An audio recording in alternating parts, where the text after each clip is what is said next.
चाहे जितनी भी आपत्ति है, जितनी भी क्राइसिस आए, लेकिन हमारे सनातन धर्म के मानने वाले लोग हमेशा आनंद में रहते हैं, हमेशा दया करते रहते हैं, हमेशा एनवायरमेंट बनाए रखते हैं।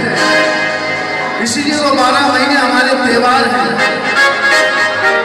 और 965 में कोई ना कोई इवेंट है। संतों ने, सदगुरुदेव लोगों ने यही फरमाया कि भगवान का चिंतन करो, भगवान का भजन करो, आनंद करो, देवी की उपासना करो।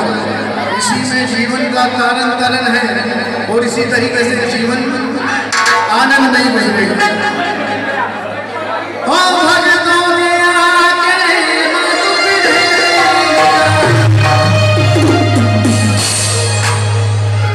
भक्तों के